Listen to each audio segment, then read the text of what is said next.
one. 예, 박용진 TV 구독자 여러분 안녕하십니까? 그리고 국민 여러분 반갑습니다. 설 연휴를 앞두고요. 오늘 탄핵 특집 방송 제 8화를 우리 김준일 평론가와 함께 진행합니다. 어서 오십시오. 예, 안녕하세요. 안녕하십니까? 이게 아침에 일어나면 아침 조간 신문이 휴지 조각이야. 밤사이 무슨 일이 벌어졌고 그걸 필 시간쯤 되면 이미 다른 속보가 막 쏟아져 나와요. 그렇죠. 오늘이 그런 날입니다. 어제 뉴스가 이렇게 좀 많이 있어서 우리 김준일 평론가 모시고 이런저런 얘기를 해야지 했는데 아침에 이재명 대표 기자회견했죠. 그 이재명 대표 기자회견했는데 공수처가 우리 수사 못하겠다고 기부했죠. 그리고 그 옆에서 그 이진숙 방통위원장 탄핵 기각됐다고 헌재가 와서 확 찬물 한 바가지 끼얹고 갔죠. 이게 무슨 날이냐 했더니 시사저널이 어마어마한 여론조사 결과를 또 발표를 했는데 또 하여간 5% 가까운 차이로 이재명 대표가 김문수 장관에게 조기 대선 때 지는 걸로 나와서 하루 종일 난립니다. 하루 종일. 이 얘기를 우리 김준일 평론가님하고 나눠보겠는데요. 먼저 이재명 대표 기자회견 어떻게 보셨습니까? 제가 오늘 계속 방송이 있어가지고 기자회견을 직접은 못 봤어요. 직접 못 보고 그 기자회견만 보고 중요 부분 이제 클립으로만 봤어요. 예.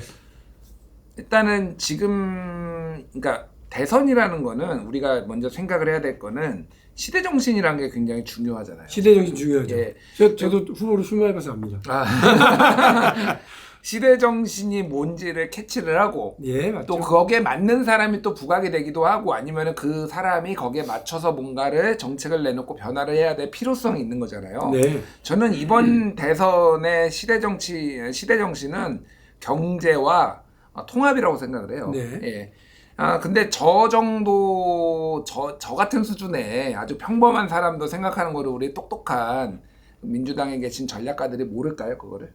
당연히 다 알죠. 네, 그러니까 알죠. 그거를 이제 어떻게 구현하느냐, 그거를 또 어떻게 또 이제 밸런스를 맞추느냐 그 문제인 것 같은데 네. 저는 경제와 통합을 지금 얘기했구나 이재명이 그 얘기가 좀 눈에 띄었어요. 네. 이제 이 결국은 오늘 뒤에 우리가 더 얘기하겠지만은 대선이라는 투표랑 이 총선은 완전히 다릅니다.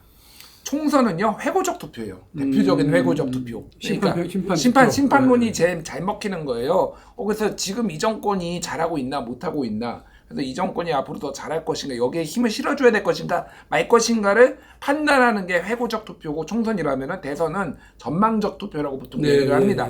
이 사람이 지금 어쨌든 이 정권은 끝났으니까 다음에 나올 사람들을 제로 베이스에서, 물론 정권 심판론이 어느 정도 작동은 하지만은 기본적으로 잘할 것인가 못할 것인가 인물과 정책을 보는 게 대선이란 말이에요. 그렇죠. 그렇기 때문에 이제 이재명 대표라는 사람이 이제 지도자가 윤석열 앞에서, 윤석열이라는 그게 일종의 장애물일 수도 있고 그게 보호막일 수도 있는데 그게 사라지고 나서 이재명이 이제 심판대 평가의 자리에 오르는 상황이다. 이거를 이제 민주당에서도 인지를 한 것 같고, 어쨌든 후속 조치가 중요하겠다. 딱 저는 그 느낌이 들더라고요. 후속 조치. 예. 말로만 하는 게 아니다. 그렇죠. 그러니까 뭐가 달라져야 된다. 제가 오늘 방송에서 계속 이제 이재명 대표 얘기를 안 할 수가 없어요. 제가 이게 4번째 방송인데 네. 앞으로도 3개를 더 해야 돼서 좀 많이 힘든데 예. 제가 이제 이재명 대표 라이브 방송에서 보니까 막 이재명 대표 지지자들이 막 댓글로 엄청 비판하고 욕하고 그러더라고요. 저는 그런다고 논조가 바뀌는 사람이 아니에요. 예. 그런 분이 아닙니다. 그런 사람은 아니에요. 어느 방송에 가서 뭐 여기에 맞게 한다든지 그런 사람도 아니에요.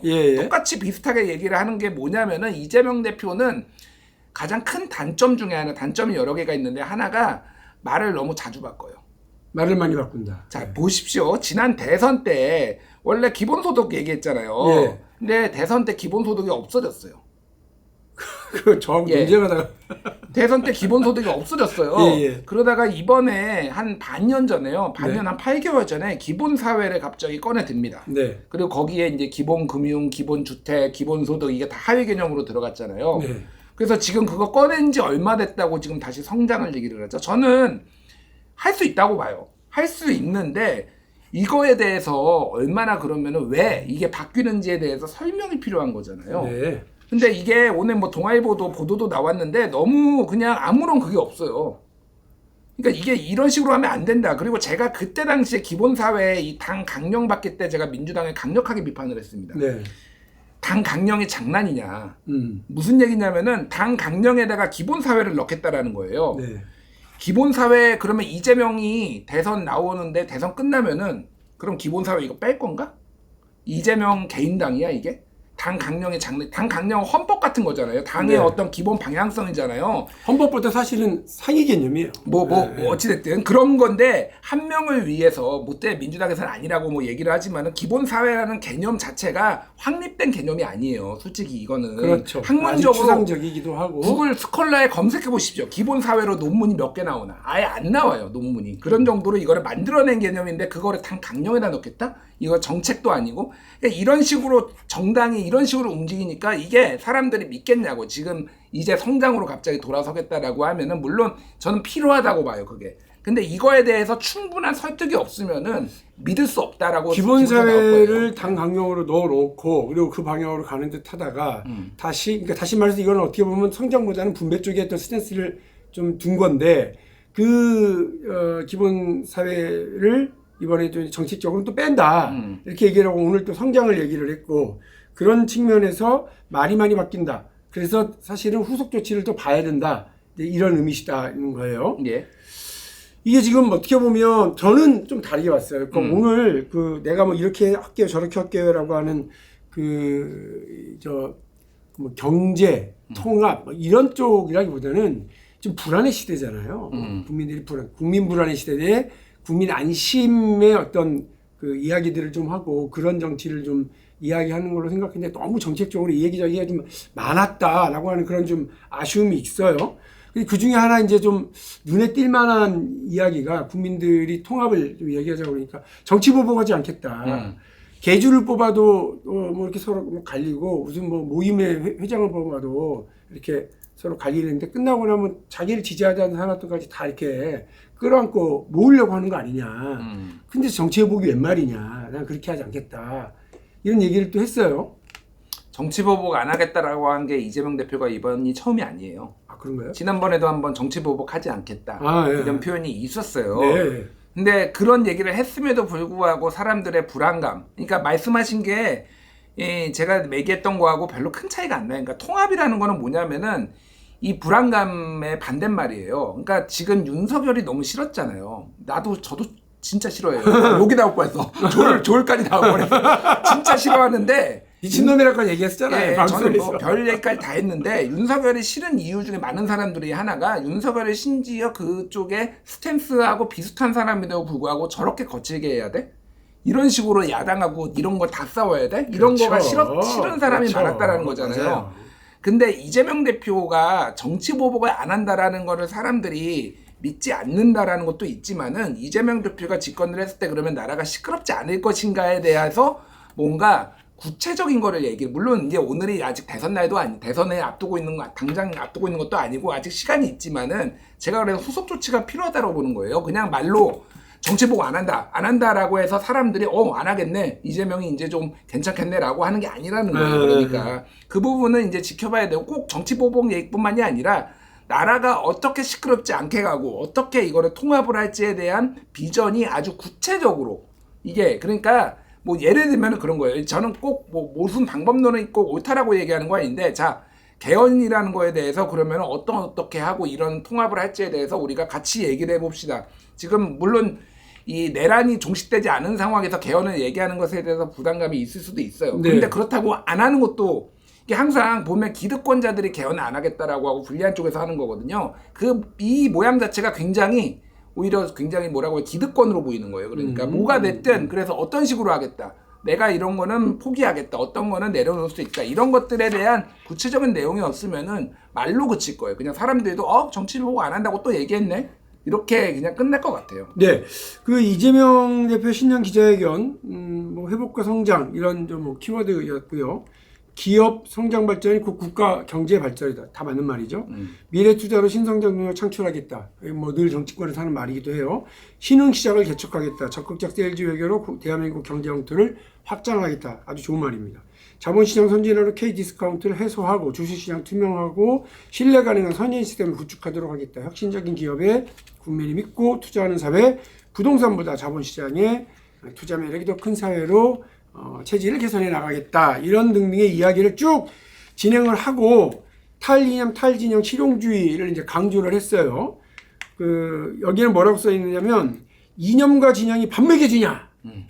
검은 고양이 검든이든 쥐만 잘 잡으면 된다. 이게 누가 했느냐? 이게 옛날에 등소병이 그렇죠. 이렇게 했었던 얘기예요. 흑묘. 정치권에서는 내로남불만큼이나 오래 쓰이던 경구인데 이번에 다시 또 등장을 했습니다. 중요한 건 우리 김준일 평론가 말씀하신 것처럼 이런 좋은 얘기들이 말의 성찬으로 끝나느냐 아니면 실제로 어떤 변화가 되느냐. 근데 지금 야당의 대표란 말이에요. 말은 그렇게 하는 건 그냥 약속일 뿐이고요. 이거를 어떻게 할 수 있는지는 신뢰 액션으로 이 점수를 더 따 나가야 되는 거고요. 지금 대통령이면 바로 시행하면 되니까. 근데 지금은 이게 말의 성찰로 그치지 않으려면 야당 대표로서 보일 수 있는 태도의 변화가 이제 중요해 보인다. 이제 이 말씀입니다. 그러니까 예를 들면 그런 거예요. 지금 지역화폐법으로 계속 추경도 25만 원씩 뭐 해야 된다 뭐 이런 얘기를 하고 있잖아요. 그게 그렇게 중요한가요? 그게 이제 이재명 표라고 보통 언론에서 써요. 그러니까 저는 지금 뭐가 됐든 추경을 하는 게 중요하다. 그러니까 그 국민의힘에서 죽어도 이재명 표 무슨 추경을 안 하겠다라고 하잖아요. 네. 그러니까 이럴 때 사실은 대범함을 보여줘야 되는 거예요. 그러면은 뭐가 됐든 뭐 하자 이런 식으로 뭐가 해야 되는데 이게 되게 다 모든 게 좀 정략적으로 보이는 부분이 있어요. 그리고 이런 지역화폐법이 됐든 이제 현금을 직접 지원하는 것에 대해서는 상당한 우려들이 있어요. 그게 저는 정책적으로 필요할 때도 있고 좀 무리할 때도 있고 그러는데 그거를 소위 말해서 포퓰리즘에 대해서 이거를 본인이 불식시킬 수 있을까? 그거는 그러니까 말씀드렸듯이 그렇게 하겠다 그래서 지금 뭐 이런 논쟁이 있으면 그거 내가 포기하겠다라는 걸로 설득이 되는 거예요. 그러니까 그거를 말로 내가 성장을 얘기하겠다 뭐 이런 걸로 되는 게 아니라는 거죠. 자, 그러면 이렇게 이재명 대표가 사실은 뭐 여러 가지 톤의 변화 이런 것들 좀 가져오려고 하는 이유가 바로 이 여론조사 때문인데 그동안 여론조사가 계속 민주당이 잡히고 있는 거 아니냐, 왜 갑자기 국힘은 이렇게 지지율이 올라왔냐, 그리고 국민의힘 후보자들 중에 왜 김문수가 갑자기 1등으로 올라오더니만 어느 여론조사에서는 지는 걸로 나왔네 이랬는데 1월 23일 시사저널에서 설 특집 여론조사를 발표를 했어요. 대선 양자 대결 시 이재명 41.8%, 김문수 46.4%로 패배하는 걸로 나왔습니다.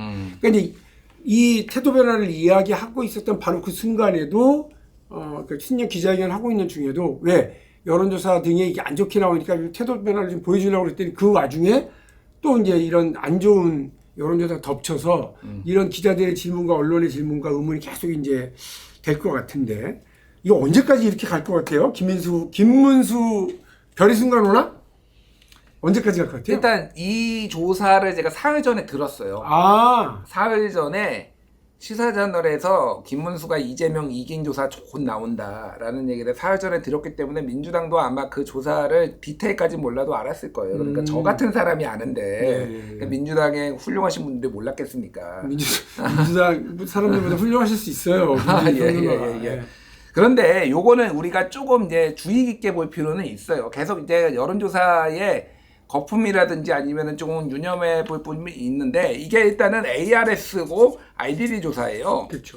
예, 이제 ARS는 당연히 이제 무선 응답이니까 기계가 하는 거고 IDD냐 아니면은 이게 안심번호냐도 요즘은 되게 중요해졌어요. 사실 최근에 뭐냐면 안심번호라는 거는 통신사로부터 데이터를 받는 거예요. 그렇죠. 그래서 그 번호에서 중요 개인정보만 빼놓고 이 번호는 20대 남성 서울 거주 이런 정보까지는 있어요. 그런데 IDD 같은 경우에 그야말로 무작위로 랜덤으로 돌려가지고 그 사람한테 물어보는 거예요. 당신은 몇 살입니까? 그래서 이거를 표집을 하는 겁니다. 그래서 IDD 조사가 최근 특성이 뭐냐면은 소위 말하는 보수 과표집, 과표집이라기보다는 그냥 보수의 응답자가 많아요. 지금 이번 조사 시사전에 방금 언급한 게 네. 어떻게 돼? 이념 성향 자가 진단이에요. 내 이념 성향이 뭐라고 하냐면은 보수가 323, 중도가 417, 네. 진보가 196. 진보가 적다. 많이 적어요. 사실은 이거는 보수하고 진보가 한 3, 40명 정도 차이 나는 게 보통이에요. 근데 거의 지금 120명 차이가 나거든요. 네. 그러니까 더블까지는 안 되더라도 1.5배 보수가 많다라고 하는 거는 이거는 보수 과표집이 됐다라는 건데. 그럼 이거 민주당 여론조사 진상특위에서 조사 들어가나? 근데 아니 그 얘기는 좀 내가 뒤에 할게요. 진짜 아니, 이상하잖아. 그럼 황당한 얘기를 민주당이 팟캐스트에 하고 신고하고 있고. 그래야지. 그러니까 제가 말하는 건 뭐냐면은 지금 보수에서 왜 그러냐면은 내가 응답을 하겠다는 사람이 굉장히 많아졌고 중도도 전체적으로 비슷해졌는데 진보가 조금 위축돼 있다. 아니면은 응답을 열심히 할 동기를 못 찾고 있다. 이렇게 봐야 되는 거예요. 그러니까 오히려 그거를 왜 그런지에 대해서는 민주당이 분석을 하고 성찰을 해야 되는데 제가 유심히 본 거는 뭐냐면요. 아까 전에 이재명 김문수가 이재명 41.8, 김문수 46.4였잖아요. 예. 중도에서요. 네. 중도가 지금 417명으로 1000명 중에서 제일 많잖아요. 네. 중도에서 이재명 45.9, 김문수 40.9. 맞아요. 예, 저도 봤어요. 예. 이게 그러니까 제가 보기에는 이거를 지금 민주당이 뼈 아프게 봐야 돼요. 중도에서 김문수한테 5% 차이밖에 안 난다. 5% 차이면은요 플러스 마이너스 3.1이니까요 오차범위 내예요. 그러니까 쉽게 얘기를 하면은 5% 포인트밖에 차이가 안 난다라는 거는 김문수나 이재명이나 별 차이 없다라고 중도에서 보는 거예요. 물론 이 중도도 중도 보수 성향이 있고 중도 진보 성향이 있는데 중도 보수 성향이 더 많이 응답을 했을 거예요. 이 여론조사의 지금 트렌드상. 그럼에도 불구하고 중도에서 이렇게 본다라는 거는 지금 중도의 마음을 얻는데 실패했다. 그리고 김문수의 극단주의와 뭐 실제든 아니든 이재명의 극단적으로 보이는 성향이 사람들한테 크게 차이가 안 난다라고 인식되고 있다라는 거예요. 야, 그거 진짜 겁난다. 그러니까 김문수 그러면 저만 해도 느끼고 있는 게 아유 저 참 어떻게 사람이 이렇게 확 변했지? 어떻게 사람이 저런 생각을 하지? 그랬는데 중도나 뭐 이쪽에서는 그 큰 차이 없다 이렇게 보는 것 같다 수치상으로는. 예, 뭐 그럼에도 불구하고 저는 그냥 쉽게 얘기하면 김문수랑 붙으면은 이재명이 이긴다고 봐요. 개인적으로는. 실제 투표에서. 실제 투표하면은 이긴다고 봄에도 불구하고 그러면 여기에 김문수가 아니라 그러면은 홍준표랑 붙으면 어떻게 되나? 뭐 46대 38.8 뭐 이렇게 되고 좀 더 이제 차이가 나는데 이게 여기에서 만약에 제가 이제 가정이에요. 만약에 오세훈하고 붙는다라고 했을 때 이런 분위기에서 정말로 장담할 수 있을까? 그러니까 보수 후보가 누구냐에 따라서 예. 상당히 달라질 수 있다. 되게 중요한 부분이 뭐냐면요. 보수가 이완되지 않고 보수표가 결집되면서 중도표도 가져올 수 있는 후보들이 있어요. 네. 제가 뭐 그거를 지금 뭐 누구누구라고 나열하지 않겠지만은 예를 들면 극단적으로 한동훈은 보수표가 안 모일 거예요. 배신자. 예, 배신자 프레임이고 이제 뭐 이런 윤석열 뭐 이런 극우들이 막 이렇게 하고 있는데 한동훈은 보수표가 안 모이고 중도표는 어느 정도 가져오지만 그거를 플러스 마이너스로 하면은 막 손해 볼 수도 있습니다. 네. 그런데 거기에 그런 것들이 가능한 후보들이 몇 명이 있어요. 탄핵에 찬성했음에도 불구하고 이게 아니면 탄핵은 반대했지만은 그럼에도 불구하고 중도한테 우호적인 후보들이 좀 있거든요. 그래서 사실 결국 대선은 52대 48 게임이에요. 나중에 양자구도로 가면은. 그래서 민주당이 약간 적신호까지는 아는데 옐로우 노란 신호등 정도는 켜졌다라고 보는 게 맞죠. 지금. 민주당의 태도 변화, 민주당의 어떤 노선 변화 이런 것들이 좀 필요한 어떤 일종의 좋은 쓴 약 이렇게 보고 경고로 받아들이고 변화가 있으면 되겠구나 이런 생각을 하는데요. 아까 말씀드렸던 시사저널 여론조사에서도 서울에서도 40.4 대 47.4로 이재명 후보가 지는 걸로, 또 인천 경기에서도 41.4 대 49.2로 역시 지는 걸로 나와서 호남과 제주를 제외하고는 이재명 후보가 다 지는 걸로 나왔습니다. 이게 지금 걱정은 설 연휴에 지금 들어가요. 설 연휴에 들어가는데 이 경향이 설 연휴를 통해서 좀 반전을 일으키면 좋은데 아마 그걸 노리고 여론조사를 기자회견도 오늘 했을 건데 그렇게 되기에 쉽지 않을 수도 있겠다. 왜냐하면 말씀하신 것처럼 말은 좋네. 근데 태도 변화가 있질 않았는데 그 설 연휴 거의 열흘 가깝게 이렇게 있단 말이에요. 그온 가족이 다 모일 거고 지방에 있었던 사람이 다 뭉칠 거고 이러는 과정에서 지금의 이 여론조사 트렌드, 보수 결집의 트렌드가 더 강화되어 가지는 않을까 하는 우려가 있습니다. 여기에 지금 오늘 결정적으로 한 방이 좀 터진 게 긴가민가 했는데 이준숙 방통위원장에 대한 탄핵이 기각돼 버린 거예요. 그래서 이제 직무 복귀합니다. 근데 이렇게 되면 민주당이 이재명 대표가 그동안 쭉 해왔던 그 줄탄핵에 대한 뭐 보수 쪽에서의 그 불만과 비판이 많았고 또 윤석열 대통령이 계엄령을 선포하는데 이 줄탄핵하고 말이야 이렇게 했던 거 아니에요?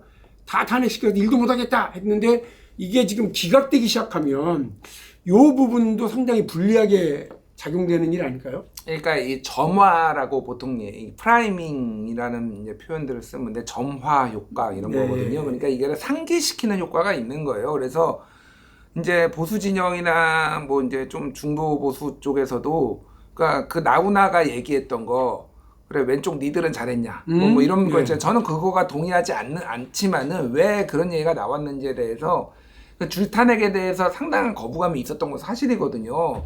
그러니까 윤석열이 또라이기 때문에 민주당도 미친 짓을 어느 정도 할 필요는 좀 있었다고 봐요. 그러니까 또라이에는 또라이로 맞서야 된다라고 보는데 결과적으로 보면은 그거를 이제 관리를 해야 될 시점에 들어간 거는 맞아요. 이준숙은 이제 4대4 나왔거든요. 4대4. 이게 정확하게 이념으로 갈렸어요. 김영두, 정영식, 김복형, 조한창 이 4명이 기각을 했는데 이 4명은 윤석열이 김명수 대법원장이 추천했지만 윤석열이 임명하고 아니면 윤석열이 직접 임명한 정영식도 있고 그 조한창은 이번에 국힘 추천이고 이랬고 그러니까 문영배, 이미선, 정정미, 정계선 이 4명은 인용을 했거든요. 이 사람들은 문재인 대통령이 임명한 사람이 2명 그리고 김명수 대법원장이 또 추천했는데 윤석열이 임명한 사람 이거는 한 명씩 엇갈렸어요. 그리고 민주당이 추천한 정계선 이렇게 있단 말이에요. 그러니까 저는 대통령 윤석열 탄핵은 거의 100%라고 봅니다. 이거는 그리고 만장일치 나올 거예요. 그런데 지금 가 있는 탄핵될 상당수는요. 이런 식으로 나올 가능성이 상당히 높다. 이념적으로 보고 그러니까 2인 체제로 이거 하는 것에 대해서 이게 위법이라고 보는 분들도 있고 아닌 분들도 있는 거잖아요. 이게 4대4로. 그러니까 이진숙이 옛날처럼 막 나갈 수는 없어요. 제가 봐도 지금 상황은 조금 조심하긴 할 텐데 어쨌든 이런 식으로 지금 탄핵된 게 상당히 돌아오면은 글쎄요 이제 한덕수 또 돌아오고 그렇죠. 이제 한덕수 있죠. 그러면 이제 이게 상기되는 효과가 좀 있어요. 그러죠. 이제 그걸 제일 걱정을 하는 건데 그래서 오늘 이 세 가지의 소재들이 다 엉켜 있습니다. 이재명 대표는 여론조사의 흐름이 안 좋게 가고 전체적으로 민주당에 대한 비판과 실망과 견제가 높아지고 있는 시점에 반전을 위해서 신년 기자회견을 열었습니다. 노선과 어떤 방향은 좀 바꾸는 것처럼 이야기를 했는데 바로 그 순간에 시사저널 여론조사가 또 발표가 되고 바로 그 순간에 민주당이 과거에 쭉 해왔던 일 중에 하나인 강경 노선의 하나인 탄핵이 첫 번째 기각이 지금 또 이제 나온 겁니다. 그러니까 이 앞으로도 줄줄이 계속 어떤 심판 결과가 나오겠죠. 이런 것들이 민주당이 앞으로 열리게 될 조기 대선에서 상당한 부담으로 작용할 것이고 이재명 대표에게도 많은 부담으로 작용할 터인데 오늘 이 기자회견을 통해서 약속했던 민주당의 어떤 경제 성장에 대한 담론과 태도 변화 그리고 국민 통합과 정치 보복을 하지 않겠다라고 했던 그 약속이 어떻게 지켜지는지 사람을 혹시 바꿀 수 있는지 그리고 어떤 변화를 통해서 국민들이 신뢰의 점수를 딸 수 있는지 함께 주목해 보시겠습니다.